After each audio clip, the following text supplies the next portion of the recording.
નમસ્કાર વિદ્યાર્થીઓ, topic number 10.5 શ્યાનતા viscosity. આ ગુણધર્મ શું છે? તમે ઘી ઢોળો, જમીન ઉપર ઘી રેડો અને જમીન ઉપર પાણી રેડો, બંનેની ગતિમાં ઘણો ફરક દેખાશે. ઘી બહુ પ્રસરશે નહીં, થોડું ઘણું જશે, જ્યારે પાણી પ્રસરવા માંડે છે. એ જે ગુણધર્મ છે એ શ્યાનતા છે. શ્યાનતા એટલે બીજું કશું નહીં, ઘર્ષણ બળ. પણ બે ઘન પદાર્થની સપાટી વચ્ચે લાગે ને તો એને આપણે ઘર્ષણ કહેતા. એ જ વસ્તુ જો બે પ્રવાહી કે બે વાયુ એટલે કે બે તરલ વચ્ચે લાગે તો એને શ્યાનતા કહેવાય. તો શ્યાનતા એટલે ઘર્ષણ બળ, પણ એ તરલ વચ્ચે લાગે છે, જ્યારે ઘર્ષણ બળ છે એ બે ઘન સપાટીઓ વચ્ચે લાગે છે. અમુક ઉદાહરણો દ્વારા આપણે જોઈ શકીએ. આ પ્રયોગ તમે ઘરે કરી શકો. એક કાચની પ્લેટ લો, એની ઉપર પાણી રેડી દો, ખાલી પાણી રેડી દો, પાણીનું સ્તર કરો અને એની ઉપર બીજો કાચ મૂકો. હવે તમે કાચને ઉપાડવાનો પ્રયત્ન કરો કે ખસેડવાનો પ્રયત્ન કરો ને તો ઉપરના કાચને તમે ધક્કો મારી અને આ ટ્રાય કરવી. ઉપરના કાચને જો તમે ધક્કો મારશો, આ દિશામાં ખેંચશો તો તમને બળ વધારે લગાડવું પડશે. કોની સાપેક્ષે? તો કે અહીંયા વચ્ચેથી તરલ હટાવી દો એની સાપેક્ષે. તરલ ન હોય ત્યારે ને તરલ હોય ત્યારે, આ બે સ્થિતિમાં જોશો એટલે ખબર પડી જશે. તો આ દ્વારા આપણને ખબર પડે. આ બહુ સામાન્ય ઉદાહરણ છે, વધારે સ્પષ્ટ રીતે ખબર ન પડે કારણ કે આ બળની માત્રા પ્રમાણમાં ઓછી હોય છે. ધારો કે જળાશયો એટલે નદી છે, સરોવર છે, તળાવો છે, આ ખુલ્લા હોય, નીચે એની સપાટી હોય અને ઉપરની સપાટી ખુલ્લી હોય ને પાણી હોય. તમે ઉપરના સ્તરને, ધારો કે આ સ્તરને ધક્કો મારવામાં આવે છે, બળ લગાડવામાં આવે છે, બળ લગાડો છો અને આને તમે ખસેડો છો તો પાણીની સપાટીઓ હોય ને એમાં આપણે જો એના કણોને અવલોકન કરવા સક્ષમ હોય ને તો એની ગતિ કંઈક આ સ્વરૂપે દેખાય. ધ્યાનથી જોજો. જ્યાં તમે બળ લગાડો છો, ફરીથી જ્યાં તમે બળ લગાડો છો એ બળ સૌથી ઝડપથી ગતિ કરશે. એના કરતાં નીચેનું સ્તર એનાથી ઓછી ગતિ કરશે, આ એનાથી ઓછી ગતિ, આ એનાથી ઓછી, આ એનાથી ઓછી, આ એનાથી ઓછી. શું કામ? તો કે અહીંયા જે સપાટી છે એ સપાટી શું કરે છે? તો કે ગતિની વિરુદ્ધ દિશામાં ઘર્ષણ લગાડે છે. એ ગતિની વિરુદ્ધ દિશામાં લાગતું ઘર્ષણ એટલે કશું નહીં, શ્યાનતા. બરાબર. આ એને પકડી રાખવાનો પ્રયત્ન કરે છે અને આ બળ લગાડે છે. એટલે જ્યાં બળ લાગતું હોય એને સૌથી વધારે બળની અસર થાય, એને પકડી રાખવાનો પ્રયત્ન કરે છે, એટલે એની ગતિ ધીમી થાય. અને આ પ્રકારે જે વહન થાય, પાણીનો જથ્થો હારે હતો, હવે બધાય ભાગ જુદી જુદી ઝડપે ગતિ કરવા માંડ્યા. તો આ જે વહનનો પ્રકાર છે એને કહેવાય સ્તરીય વહન. એક ઉપર બીજું સ્તર, બીજા ઉપર ત્રીજું સ્તર, ત્રીજા ઉપર ચોથું, ચોથા ઉપર પાંચમું, પાંચમા ઉપર છઠ્ઠું. સૌથી વધારે વેગ કોનો? તો કે જે સૌથી ઉપર છે એનો વેગ સૌથી વધારે છે. તો એ મુજબ જો વાત કરીએ તો સૌથી ઉપર આ છે. તો ધારો કે આનો વેગ હું v કહું ને તો આનો મારે કહેવાય v માઇનસ ડેલ્ટા v. તો આનો v minus delta v minus delta v. પછી આનો તો કે v માઇનસ 3 વખત ડેલ્ટા v. આનો તો કે v માઇનસ 4 વખત ડેલ્ટા v. આનો v માઇનસ 5 વખત ડેલ્ટા v.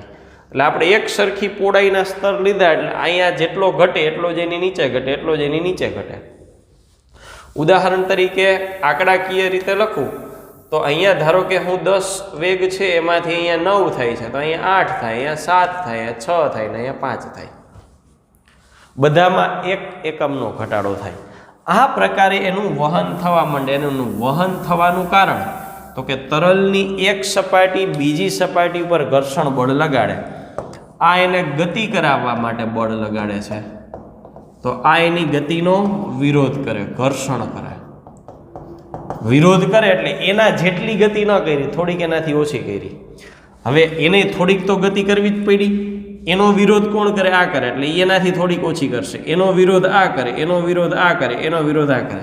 એટલે વિરોધ કરે એમ એમ એના ઉપર બળની અસર ઘટતી જાય. સૌથી ઉપરની સપાટી, મુક્ત સપાટી હોય, સૌથી વધુ વેગથી ગતિ કરે. અને આ શું હોય? તળિયું છે. તળિયું તો પથ્થરનું ખડકોનું બનેલું હોય ને, ઘન હોય ને, તો ઘન સાથે જે સંપર્કમાં છે જે સ્તર એ સૌથી ધીમું હોય. ઘન સાથે સંપર્કમાં હોય એ સૌથી ધીમું સ્તર. અને જે મુક્ત સપાટી હોય, આ મુક્ત સપાટી છે એ સૌથી ઝડપી. જે સપાટીના સંપર્કમાં છે ને એ સૌથી ધીમે ગતિ કરશે, જે સપાટીથી દૂર હોય સૌથી ધીમો. આવો અનુભવ કરવો છે ને, ઘરે પાણીની ડોલ લઈ આખી ભરી અને ગોળ ગોળ ફેરવો. ગોળ ગોળ ફેરવો એટલે વચ્ચે ખાડો પડતો જશે. જ્યાં તરલની સ્પીડ વધુ હશે ને ત્યાં વધુ ખાડો પડે. આપણે લંગરને જેટલું ઝડપથી ફેરવીને એટલું વધારે દૂર જાય, અને જેટલી ઝડપ ઘટતી જાય ને એમ લંગરનો જે ફરવાનો જે ત્રિજ્યા અથવા વ્યાસનો ગાળો નાનો થતો જાય. એમ તમે એક વખત પાણીને ગોળ ગોળ ફેરવીને મૂકી દેશો ને એટલે વચ્ચે શંકુ આકારનો ખાડો પડશે. ઉપર મોટામાં મોટો પરિઘ છે, કારણ ત્યાં ઝડપ સૌથી વધુ. તમે હાથેથી ફેરવું ને એટલે તમારા સંપર્કમાં. તળિયાનું પાણી છે એ ડોલની સપાટી એટલે કે ઘનના સંપર્કમાં છે, એટલે ત્યાં ઝડપ સૌથી ઓછી છે, એટલે ખાડો બિલકુલ નાનો હશે અથવા તો હશે જ નહીં. અને ઊભું રહેશે એટલે સૌથી પહેલાં નીચેનું પાણી ઊભું રહેશે, પછી ધીમે ધીમે ઉપરનું. શું કામ? તો કે તમે બળ લગાડ્યું ને એ વિભાગ સૌથી ઝડપથી ગતિ કરે. જેમ જેમ બળ લગાડવાથી બિંદુ દૂર જતું જાય એમ ગતિ ધીમી પડતી જાય. આ ખુલ્લી સપાટીની વાત કરી. હવે નળીમાં પાણી વહેતું હોય તો નળીની રચના કંઈક આવા આકારની હશે.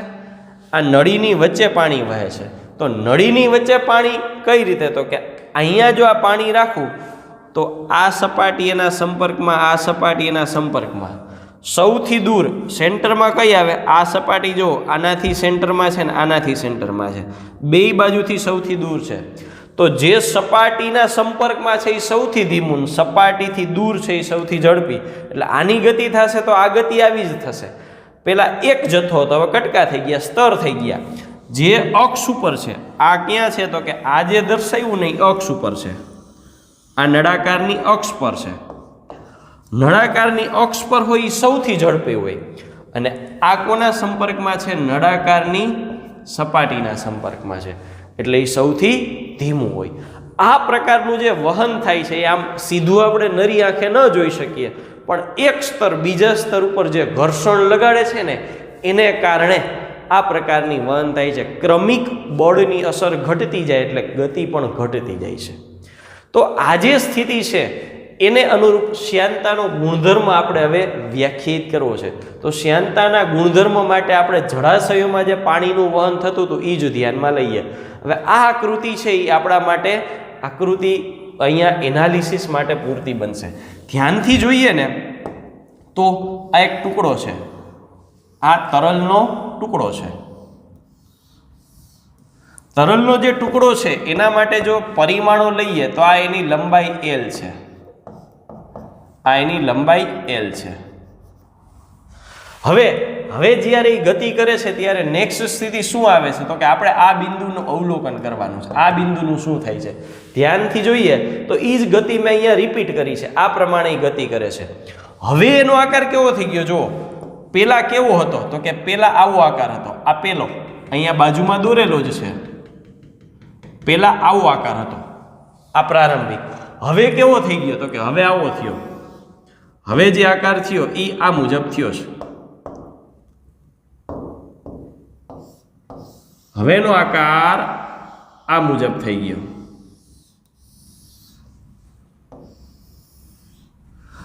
અર્થાત જે બિંદુ અહીં હતું એ ક્યાં પહોંચી ગયું? અહીં. અને એને અનુરૂપ જે સ્થાનાંતર છે એ ડેલ્ટા એક્સ છે, અને આ તો એલ જ રહેશે. આ શું દર્શાવે? આકાર વિકૃતિ. આ શું દર્શાવે? આકાર વિકૃતિ. અને જેમ જેમ આગળ જશો, ધ્યાનથી જુઓ, પેલા ન્યા હતું, થોડાક આગળ જાઓ ને એટલે ધીમે ધીમે ડેલ્ટા એક્સ વધતું જાય. ડેલ્ટા એક્સ જો આ થોડું ધીમે ધીમે વધતું જાય. હજી આગળ જાઓ ને તો એલ એટલું જ રહેશે, ડેલ્ટા એક્સ હજુ વધુ જશે. આ આકૃતિ કોને સમકક્ષ છે? તો કે ઘન પદાર્થમાં આપણે એવું કીધું હતું આકાર વિકૃતિ. આકાર વિકૃતિ. આકાર વિકૃતિ કેટલી થાય? તો કે આકાર વિકૃતિ epsilon S is equal to delta x ના છેદમાં એલ. આકાર વિકૃતિ અચળ નથી, જેમ જેમ આગળ જશે એમાં વધારે આગળ જતો જશે. વધારે આગળ જશે એટલે ડેલ્ટા એક્સ એ વધતા જશે અને આકાર વિકૃતિ પણ શું થશે? વધશે. તો એનો ફેરફારનો દર શું છે? તો કે આકાર વિકૃતિ ના ફેરફાર નો સમય દર એ આગળ જાય છે એમ વધે છે એટલે સમય સાથે આનો ફેરફાર કેટલો થાય? તો કે આપણે લખીએ આકાર વિકૃતિ એપ્સિલોન એસ અને સમય ડેલ્ટા ટી એટલે ડેલ્ટા એક્સ એલ અને ડેલ્ટા ટી આપણે મૂક્યો તો delta X by delta T, delta X એટલે ઉપરના સ્તરે કરેલું સ્થાનાંતર અને એના માટે લાગેલો સમયગાળો જો ડેલ્ટા ટી હોય તો આ શું થયું? વી બાય એલ. વિકૃતિનો દર કેટલો થયો? તો કે વિકૃતિનો દર થયો V by L. Delta X by delta T ની બદલે આપણે શું મૂક્યું? તો કે delta X by delta T એટલે વેગ મૂક્યો. જેમ વિકૃતિ અનુભવાય છે એમ પ્રતિબળ અનુભવાશે. તો આકાર પ્રતિબળ એટલે શું? તો કે આકાર પ્રતિબળ sigma S is equal to બળના છેદમાં ક્ષેત્રફળ. આ બળ કયું? તો કે બે સ્તરો વચ્ચે જે બળ લાગે છે ઈ. આ બળને આપણે કહેશું શ્યાનતા બળ. અને એ કેવી રીતે લાગે છે? તો કે આ સ્તર જો ગતિ આ તરફ કરતો હોય ને તો શ્યાનતા બળ આ તરફ લાગતું હોય. અને એ એટલે શું? તો કે એ એટલે આ સંપર્ક સપાટી. કઈ? તો કે બે સ્તરો વચ્ચેની. તો શ્યાનતા આપણે વ્યાખ્યાયિત કરવી છે. હવે શ્યાનતાને શું કર્યું? તો કે ચેપ્ટર નંબર 9 નો રેફરન્સ લઉં તો આપણે એવું કીધું કે આકાર સ્થિતિસ્થાપકતાંક G is equal to sigma S upon epsilon S. બરાબર છે? પણ અહીંયા જી અચળ નથી, ત્યાં જી અચળ હતો. અહીંયા જી અચળ નથી કારણ તો કે એપ્સિલોન એસ અચળ નથી. એપ્સિલોન એસ છે અચળ નથી, સમય સાથે બદલે છે. એટલે આપણે શું લેશું? તો કે જી નો સમય સાથેનો ફેરફાર લેશું is equal two epsilon S sigma S on T. તો ઈ જે સમય સાથેનો આકાર સ્થિતિસ્થાપકતાંકનો ફેરફાર છે એને કહેવાય શ્યાનતા ગુણાંક ઈટા. ઇઝ ઇક્વલ ટુ શું લખશું? Eta. Eta is equal to sigma S એટલે F by A epsilon S by T, epsilon S by T V by L. તો આ થશે શ્યાનતા ગુણાંકનું સમીકરણ. આને કહેવાય શ્યાનતા ગુણાંક. અને એકમની વાત કરીએ તો એકમ તો આના પરથી આપણે મેળવી શકીએ. પછી અન્ય એકમોમાં છે પોઈસિલ એસઆઈ એકમ છે, આના પરથી શ્યાનતા બળ મેળવી શકીએ. ચાલો વ્યાખ્યાયિત કરીએ. એફ એટલે શું? તો કે બે સપાટી વચ્ચે શ્યાનતા બળ. એ એટલે શું? તો કે બે સપાટી વચ્ચે જે સંપર્ક થાય છે એ સંપર્ક થાય એટલી જ સપાટીનું ક્ષેત્રફળ થાય.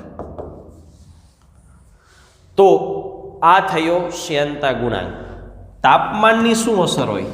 તાપમાન વધે તો શ્યાનતા ગુણાંક, તાપમાન વધે તો પ્રવાહી અને વાયુ એમાં શું અસર થાય? તો કે એક સિમ્પલ ઉદાહરણ આપું. ઘી છે, ઘી એને ગરમ કરો, ઘીનો થોડોક ભાગ એમનામ રાખવાનો, થોડોક ભાગ ગરમ કરો. ગરમ કરેલા ભાગ અને સામાન્ય તાપમાને રહેલા ભાગને રેડી દો. કોણ ઝડપથી ગતિ કરશે? ગરમ કરેલો. ઝડપથી ગતિ કરી એનો ઘર્ષણ ઘટી ગયું અર્થાત શ્યાનતા ઘટી ગઈ. તાપમાનના વધારા સાથે પ્રવાહીની શ્યાનતા ઘટે છે, જ્યારે વાયુ માટે અસ્તવ્યસ્ત ગતિઓ વધી જાય, અથડામણો વધી જાય, આપણે આગળના ચેપ્ટરમાં કહેવાના છીએ. એટલે એના માટે શ્યાનતા છે એ વધી જાય છે. પ્રવાહીમાં તાપમાન સાથે શ્યાનતા ઘટે, જ્યારે વાયુમાં શ્યાનતા વધે. તો આ થઈ શ્યાનતા ગુણાંકની વાત. ટેક્સ્ટબુકમાં ઉદાહરણ સમજાવવા માટે અમુક શ્યાનતા ગુણાંક આપી દીધા છે. પાણી માટે જુદા જુદા તાપમાને શ્યાનતા ગુણાંક 20 એ 1, 100 એ 0.3. આપણે વાત કરી એ મુજબ શું દર્શાવે છે તો કે તાપમાન જેમ વધે એમ શ્યાનતા ગુણાંક ઘટે છે. અહીંયા જોઈએ 37 ને 16 ડિગ્રી, 37 એ 2.7, 16 ડિગ્રી 113, પછી 38 ડિગ્રી 34 ઓઇલ માટે, ગ્લિસરીન માટે 20 એ 830, મધ, હવા માટે જુઓ, હવા માટે તાપમાન વધ્યું, શ્યાનતા ગુણાંક એ વધ્યો. આ પ્રાયોગિક પરિણામો છે, માત્ર માહિતી માટે છે, યાદ રાખવાના નથી. Thank you.